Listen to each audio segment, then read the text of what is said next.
Hello everyone. So our today's topic of discussion is that we'll be solving questions on quadrilaterals. In the last video, we discussed the basics of quadrilaterals, in which we discussed properties regarding the basics of quadrilaterals.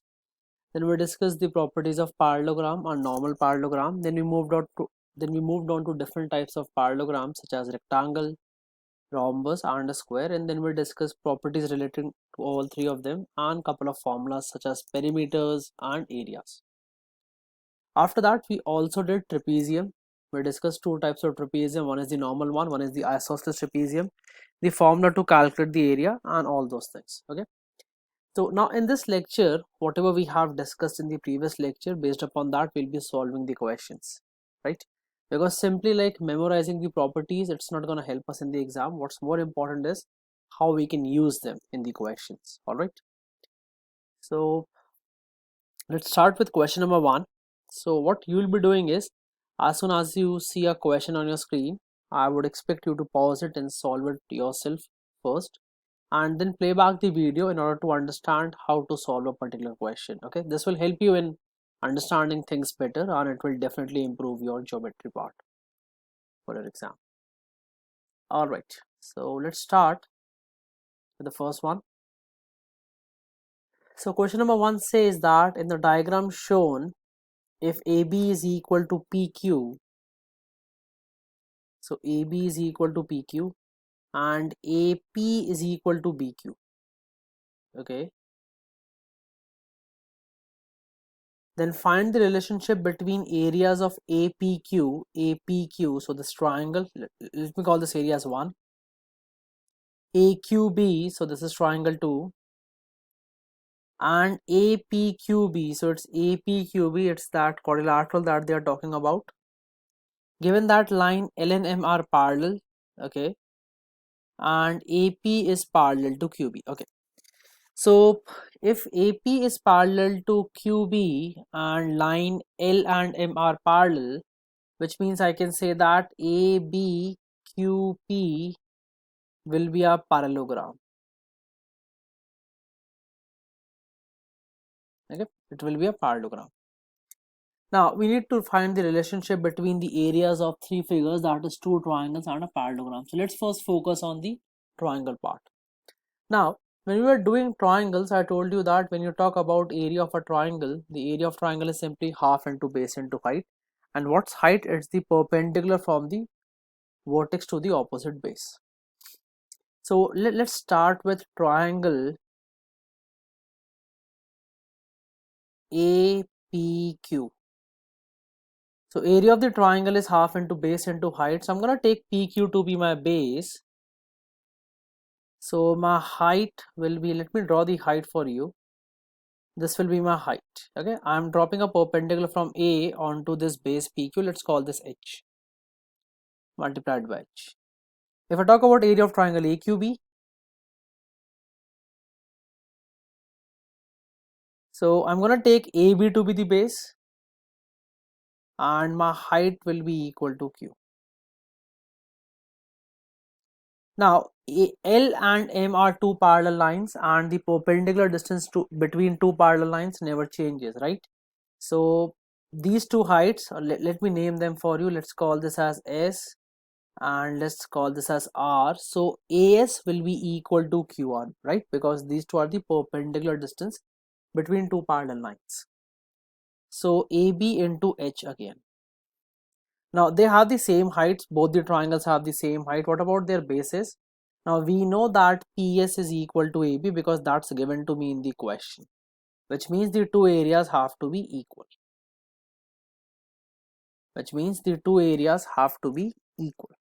So from now on you can simply remember it that if you have two triangles between two parallel lines such that they have equal bases, so they will automatically have equal areas because heights are automatically equal. All right. Now coming to the parallelogram part, what is area of a parallelogram? That's again base times the height. So I can say that area of the parallelogram, I'm going to take my base to be PQ again. So that's going to be PQ into the height. Height is nothing but the perpendicular distance, right? So you can say that this can be the perpendicular distance, again H. So the area of the parallelogram will be twice the area of either of the triangle, and both the triangles have equal areas.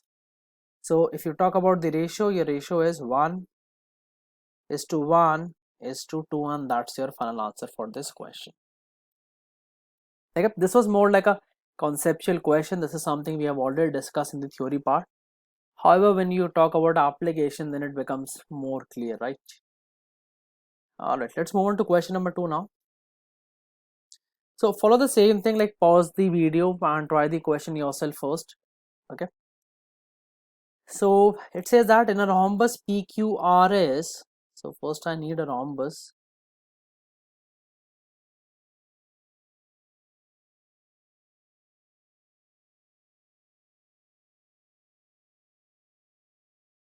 Angle PQR is 60.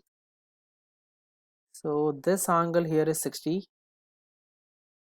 Now before even I read the question, like even if I go before even going further in the question, I know that when you talk about rhombus is a parallelogram, right? So the opposite angles are equal. So which means S will also become 60.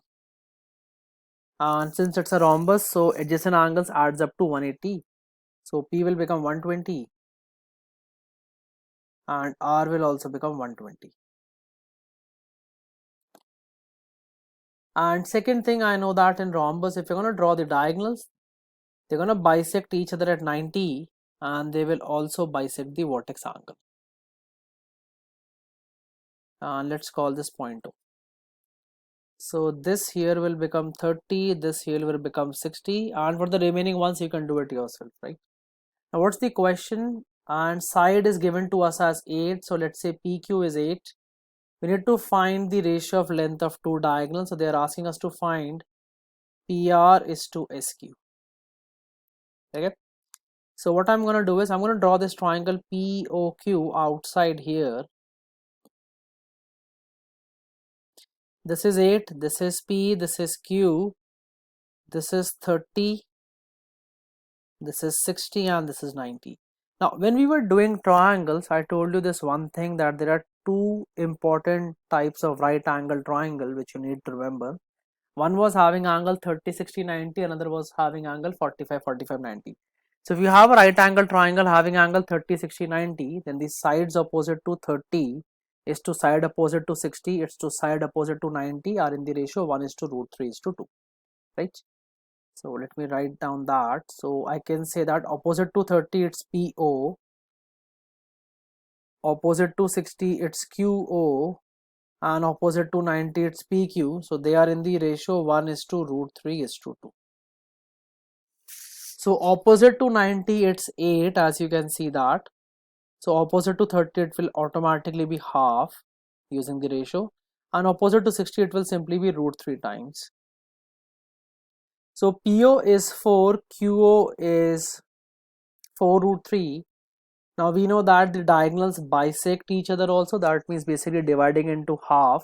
So if PO is 4, then PR will be equal to 8, and if QO is 4 root 3, then QS will be equal to 8 root 3. You need to find the ratio, so you can write your ratio as 8 is to 8 root 3, which is 1 is to 3, or you can write the other way around, that is 8 root 3 is to 8, so that's root 3 is to 1. Either way. So simply using the properties, nothing else. Okay. Okay, let's try the third one. So you can pause the video and you can try the question yourself first. So let me solve this now.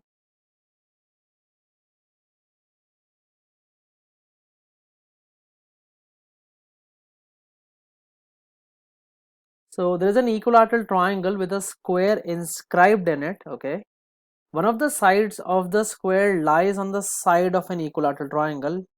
Okay, so first I need to figure out what would my diagram look like. So I have this triangle APQ. I need a square, and one of the sides of the square lies on the side of an equilateral triangle. So that means I can say my square will be something like this.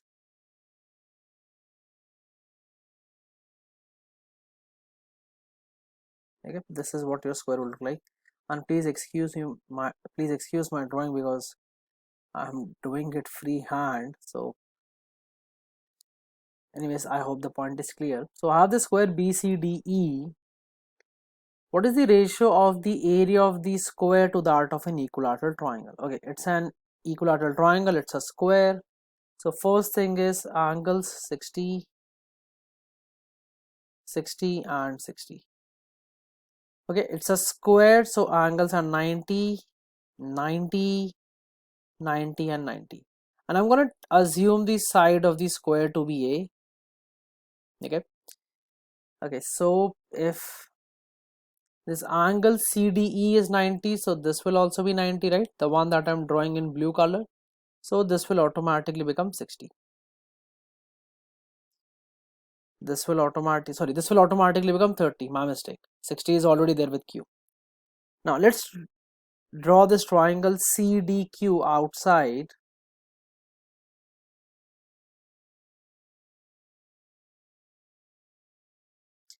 So this here it's 30, this is 90 and this is 60.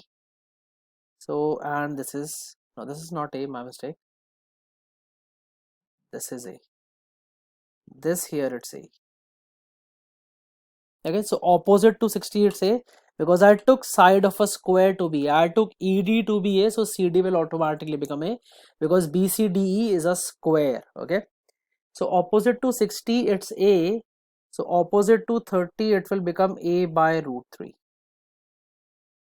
and opposite to 90 it will become 2A by root 3.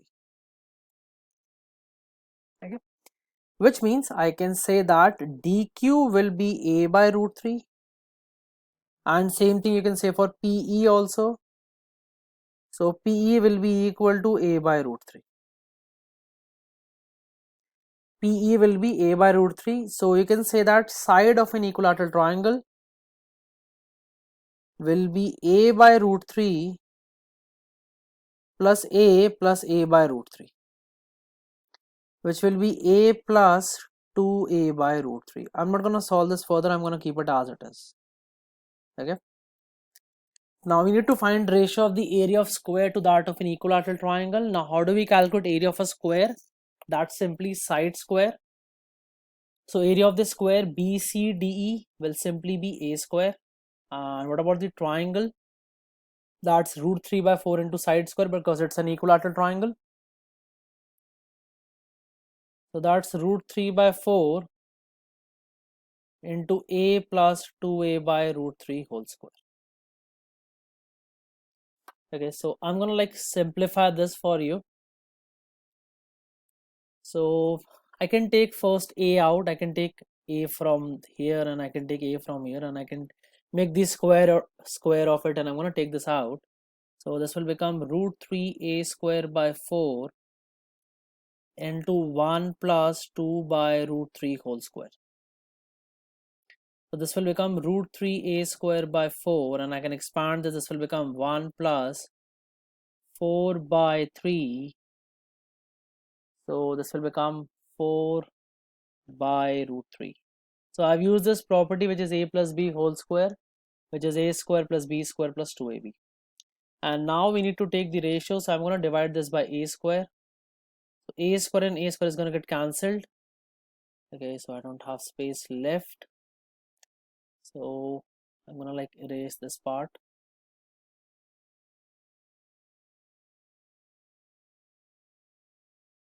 So this is root 3 by 4. 1 plus 4 by 3 is like 7 by 3 plus 4 by root 3. Which if you want further, you can also rewrite. You can take 3 to be the LCM inside the bracket. This will become root 3 by 4 and 7 plus 4 root 3 divided by 3. Want to solve this further, you can cancel this. This will become root, and this will become 7 plus 4 root 3 divided by 4 root 3. And that will be your final answer to the question. You can also write this as 1 plus 7 by 4 into root 3. Okay, it's completely up to you, but I guess the concept is clear, that that's more important. All right. Okay, let's move on to the next one.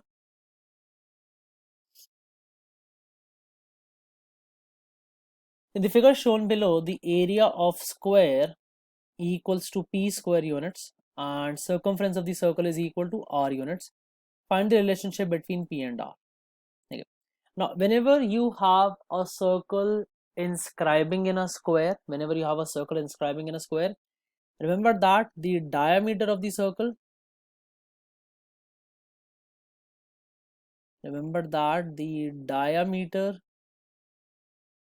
of circle is equal to the side of square. So, and the centers of the two figures also overlap because they both are regular figures. Okay, so if I'm going to draw something like this which passes through the center, so this, let me call this PQ. This PQ is also, if you see, it's basically, first of all, it's the diameter of the circle, and you'll see that this PQ is also equal to side of the square, right? You can see that. Okay, now we're gonna take the radius of this circle to be r. Now its circumference of the circle, which is equal to capital R units. So I'm gonna write 2 pi small r is equal to capital R, or small r is equal to capital R by 2 pi, or I can say twice small r, which is also the diameter of the circle, is equal to 2r by 2 pi, which is equal to r by pi. Okay, why did I calculate diameter? Because I know that diameter of the circle is equal to side of the square. Now area, if I talk about the area, then side square, which is a square, that will be equal to p, or a will be equal to root p. Now d is equal to a, so that means r by pi will be equal to root p, or you can say that r is equal to pi root p. This will be the relationship. Again, a basic thing, nothing more. It's just that the concept I want to discuss, that if you have a circle inscribed in a square, then the centers of the two figures overlap and the diameter of the circle is always equal to side of the square. Alright, let's move on. Okay, now we have a question on trapezium. So pause the video and draw this one. This one, I believe it's an interesting question. Alright, let's try this one. So I have a trapezium ABCD in which AB is parallel to DC. So AB, DC, BC is perpendicular to DC. Okay, so this is B, this is C, and let's call this point here will be A, this point here will be D, and this angle is 90. All right, DC is 5, BC is 4, and angle CDA is 45. So I'm gonna make something like this, and this angle here is given to me as 45 degrees. Okay, now if AB is parallel to DC, then it's obvious that this angle B will also be 90, right? Because BC is a vertical line and AB and DC are acting as horizontal lines. So this angle will be 90, which means that this angle A here will be equal to 135 degrees. Because in a quadrilateral, sum of the four interior angles is equal to 360. Okay. We need to find the area of the trapezium.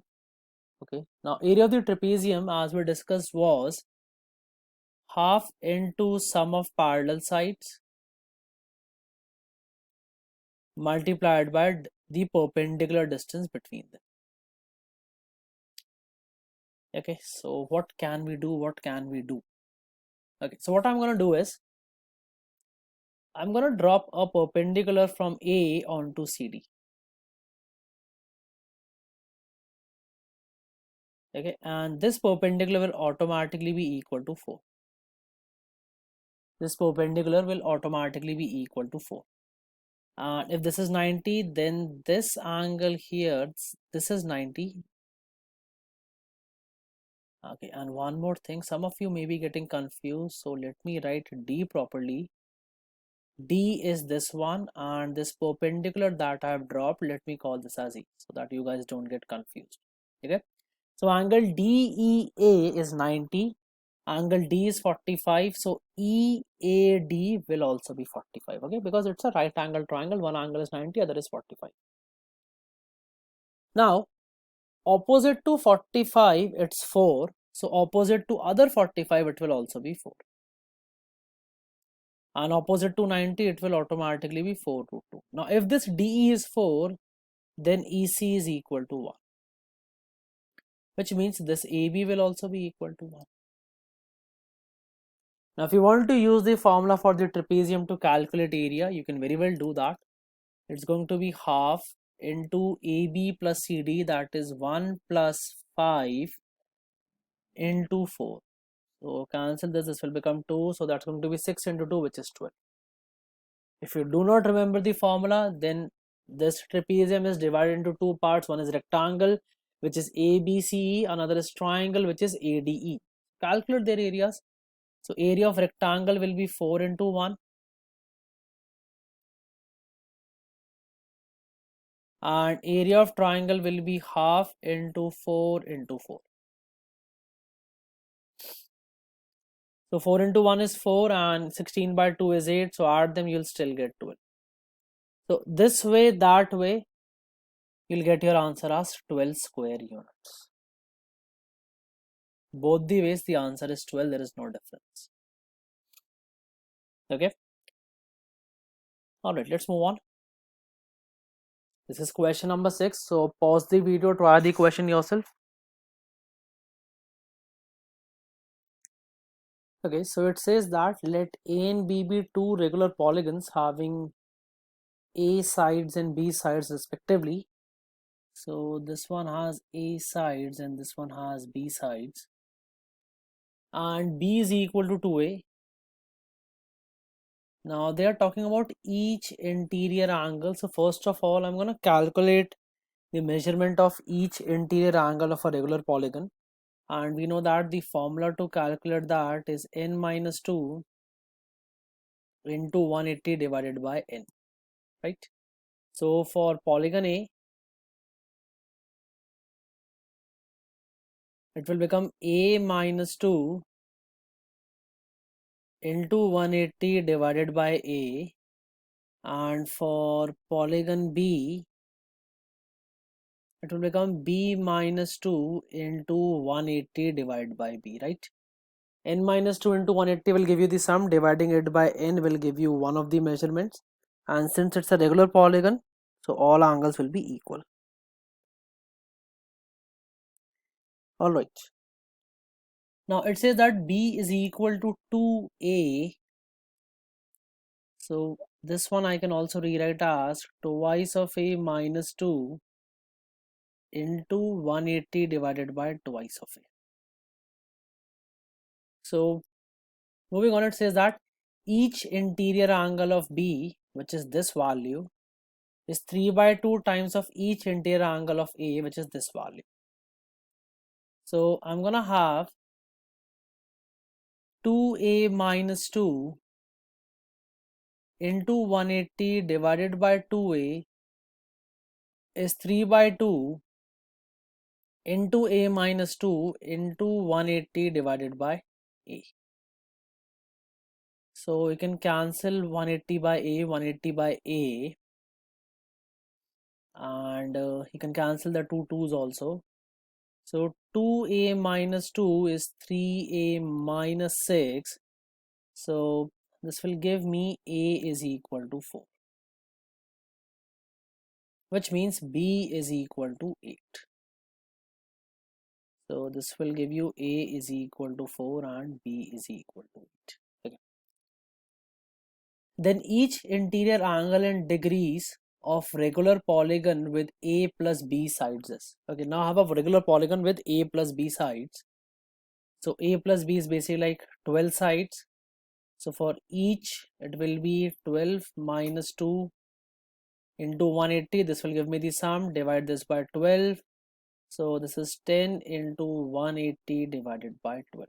So cancel this 12 and this will become 15. So 15 into 10 will be equal to 150 degrees. And that is your answer to this question. So again, using the formula, nothing else. Something that we did, the formula is something that we learn in triangles. All right. So one last question. So try this question number 7. Pause the video, try the question yourself.